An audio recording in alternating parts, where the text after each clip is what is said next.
L'histoire d'Aphrodite, la déesse grecque de l'amour, de la beauté, du plaisir et de la procréation, est unique en son genre, car sa naissance est liée à un acte de violence primordial, la distinguant des autres Olympiens.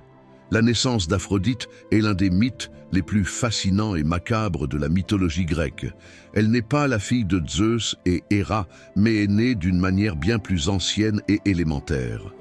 Selon Hésiode, dans sa Théogonie, elle émergea de l'écume de la mer, près de l'île de Chypre ou de Cythère, après que Cronos le titan eut castré son père Ouranos, le ciel, avec une faucille. Les organes génitaux d'Ouranos tombèrent dans la mer, et de l'écume qui se forma à leur contact naquit Aphrodite, déjà adulte, d'une beauté incomparable. Les Heures, déesses des saisons, l'accueillirent et la parèrent de magnifiques vêtements et bijoux avant de la conduire sur l'Olympe. Cette origine singulière la lie à des forces primordiales et explique son pouvoir universel sur le désir et la fertilité.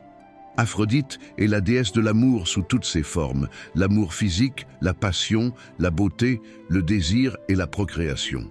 Ses symboles sont la colombe, la rose, la myrte et le cygne. Elle a un pouvoir immense sur les dieux et les mortels, capable d'inspirer des passions irrésistibles et de provoquer des tragédies. Elle est souvent accompagnée de son fils, Eros, le dieu de l'amour et du désir, qui décoche des flèches pour faire naître l'amour. Parmi les faits marquants de sa mythologie, son mariage forcé avec Héphaïstos, le dieu boiteux et travailleur de la forge, est une ironie divine. Zeus l'aurait contrainte à épouser Héphaïstos, considéré comme le plus laid des dieux, afin d'éviter les querelles entre les autres dieux pour sa main. Cependant, Aphrodite était souvent infidèle.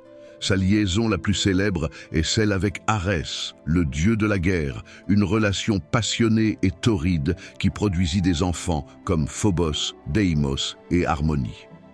Cette liaison fut rendue publique lorsque Héphaïstos les piégea dans un filet invisible au-dessus de leur lit, invitant les autres dieux à venir témoigner de leur humiliation. Un autre épisode célèbre est son rôle dans le déclenchement de la guerre de Troie.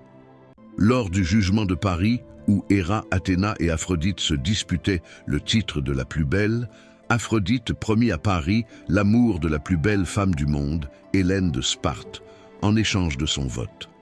Paris choisit Aphrodite, ce qui mena à l'enlèvement d'Hélène et au déclenchement de la guerre.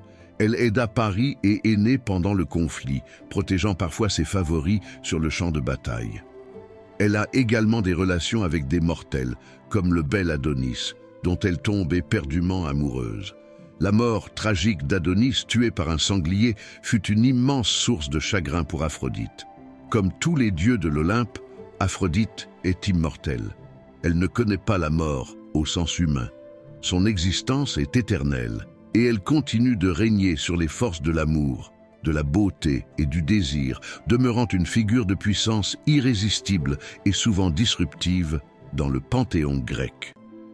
Y a-t-il une autre figure mythologique dont vous aimeriez connaître l'histoire ?